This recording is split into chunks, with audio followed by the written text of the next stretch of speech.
Bueno, primeramente manifestar que esta audiencia fue solicitada con fundamento en el 161 del Código Nacional de Procedimientos Penales, esto en virtud de que esta defensa ha considerado que han variado de manera objetiva las condiciones por las cuales se impuso la medida cautelar consistente en prisión preventiva de carácter oficioso, señoría. Primeramente, hacerle el conocimiento que la Corte Interamericana resolvió una sentencia, señoría, específicamente la de los hermanos Ompaxle Tecpile y otros contra México.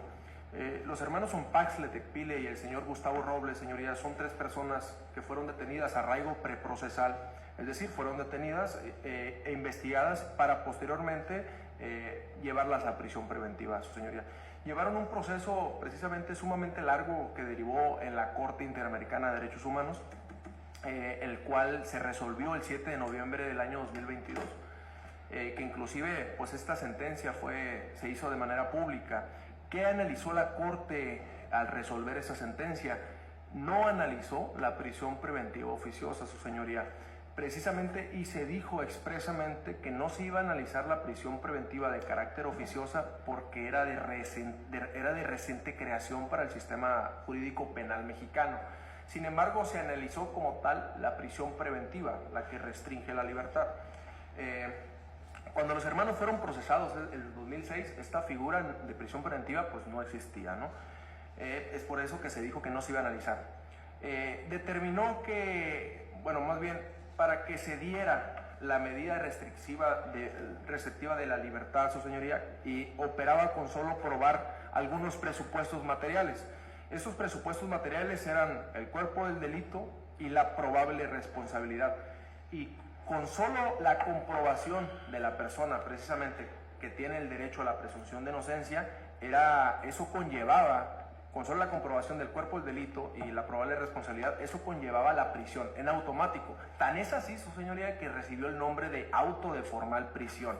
El auto de formal prisión se obsequiaba solamente probando el cuerpo del delito y la probable responsabilidad. No analizaba si existía un riesgo procesal, si existía un riesgo de carácter cautelar, no lo analizaba. Se daba el cuerpo del delito, era prisión en automático. Entonces la Corte, al analizar esta circunstancia, declaró, en palabras sencillas, es inconvencional. ¿Y por qué es inconvencional? Porque desconocía el estándar que la Corte precisamente había determinado que deben observar las autoridades mexicanas precisamente al determinar una medida cautelar para que una persona sea privada de la libertad. Dijo que la privación o la restricción de la libertad de una persona solo puede tener dos fines legítimos, su señoría. ¿Y qué busca? Busca neutralizar riesgos procesales y tener una finalidad cautelar.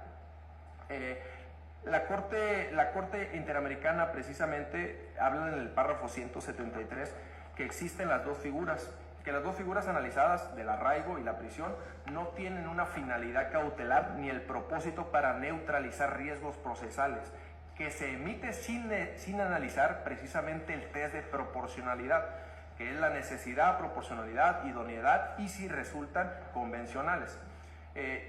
Siendo esta situación, pues esta situación vulnera precisamente derechos constitucionales, tales como la presunción a la presunción de la inocencia, un debido proceso, el derecho a la libertad, etc. Entonces, de la interpretación del artículo 19 constitucional, su señoría, más bien de la norma del 19 constitucional, se analiza una interpretación que es prisión en automático. Entonces analiza que de la interpretación por todo lo resuelto en la Corte Interamericana, esta debe de ser proporcional y dice que es legal privar de la libertad a una persona. Establece, es legal privar de la libertad a una persona siempre y cuando cumpla con los parámetros convencionales que esta Corte así lo ha resuelto. Y el test es que se debe de prevenir un riesgo y o neutralizar un riesgo procesal. Y esta jamás va a poder estar por el tipo de delito ni la gravedad. Entonces se deduce que la interpretación es legal, la que es no en automático, y la que es del 19 constitucional se traduce a la interpretación que es prisión en automático.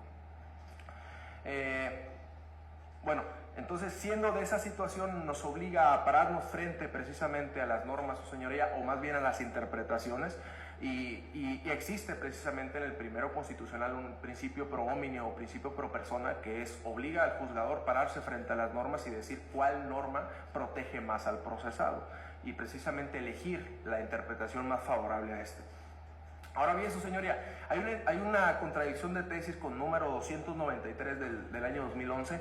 Esa contradicción de tesis, su señoría, se resuelve en el 2013. Es donde México analiza precisamente el artículo primero constitucional y analiza qué obligatoriedad va a tener las sentencias interamericanas, su señoría, las sentencias internacionales y nacionales, su señoría. Entonces analiza que no hay una relación jerárquica entre sí, es decir, no está una por encima de la otra, sino están a la par de la Constitución política. Es decir, toda jurisprudencia interamericana, de corte interamericana, es obligatoria para México y no es solamente orientadora, ¿de acuerdo? Ahora bien, su señoría, yo me permito, con mucho respeto, me permito poner un ejemplo muy práctico y muy rápido.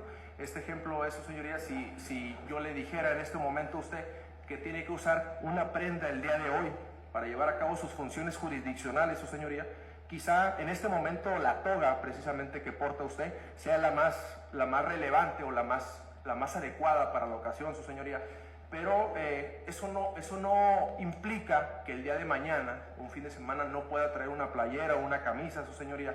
Quizá la camisa o la playera es más adecuada para otra ocasión y la toga es más adecuada para sus funciones jurisdiccionales.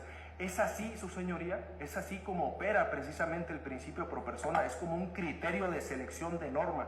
¿Cuál es la norma que protege o restringe menos el derecho, su señoría? Es decir, no anulas una norma ni se expulsa del sistema, sino se dice, ante este derecho, la que más protege al procesado, principio pro persona, es esta norma y esta es la que se va a aplicar. Por otro lado, su señoría, no hice mención hice mención muy por encima del caso Sonpax de Tecpile. Me permito solamente analizar algunos de los párrafos más relevantes que consideró esta defensa. El primero de ellos es el párrafo 85, precisamente que habla sobre la falta de motivación, precisamente de una medida cautelar. Y habla el párrafo 104 y 105, hablan del test de proporcionalidad, es decir, específicamente en el 104, su señoría, habla que la libertad en un procesado es la regla general y la prisión preventiva debe de ser excepcional, su señoría, y bajo un test de proporcionalidad, ¿de acuerdo? El test de proporcional lo enuncia en el párrafo 105 de la sentencia Sonpax de Tecpile. Asimismo, señoría, en el párrafo 106 específicamente, el párrafo 106 se habla de los peligros procesales y habla que los peligros procesales no pueden presumirse. Es decir, si la Fiscalía en el uso de la voz, en el ejercicio de contradicción, enuncia que hay peligro de sustracción, hay peligro para la víctima o peligro para la obstaculización del proceso, precisamente habla, pero sin un dato de prueba que corrobore esa información, precisamente ese tema fue resuelto por la Corte, en este caso tan relevante para México. En su párrafo 106 habla de ello y habla que el peligro procesal no se puede presumir, sino probar. También, por otro lado, en el párrafo 108, su señoría, precisamente habla que la gravedad del delito no es una justificación para privar de la libertad a una persona. En el 110 el párrafo 110 habla sobre la necesidad, que debe de haber una necesidad, es decir, que no haya otra que pueda satisfacer los fines perseguidos. Por otro lado, ese mismo párrafo, el 106, habla que la prisión preventiva debe de ser el último recurso y de manera excepcional, como ya bien se dijo. Dice, en el párrafo 113 de la misma sentencia, habla que la Corte ha considerado que cualquier restricción a la libertad que no contenga una motivación suficiente serán detenciones arbitrarias y por tanto violatorias del artículo 8.2 de la Convención Americana de Derechos Humanos. Esta debe estar fundada y acreditada de manera clara y motivada. De otro modo, equivaldría a anticipar la pena, lo cual contraviene principios del derecho reconocidos ampliamente, entre ellos el principio de derecho a la presunción de inocencia. Ese es el párrafo 113. También el párrafo 114, muy brevemente, ya voy a terminar, su señoría, habla que el juez no tiene que esperar hasta la absolución de una persona para declarar su inmediata libertad. Esta puede ser declarada inmediatamente en cualquier momento, y esta puede ser, precisamente dice que puede ser revisada de manera periódica para ver que las condiciones sigan funcionando y siga funcionando la medida cautelar, vaya. El 219, ya por último, el 219 habla sobre el control de convencionalidad que deben hacer todos los órganos, es decir, que deben hacer un control de convencionalidad ex oficio, es lo que ya le platicaba anteriormente.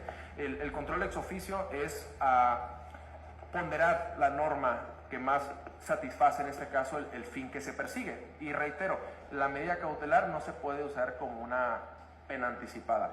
Por otro lado, su señoría, bajo esa argumentación, yo solicitaría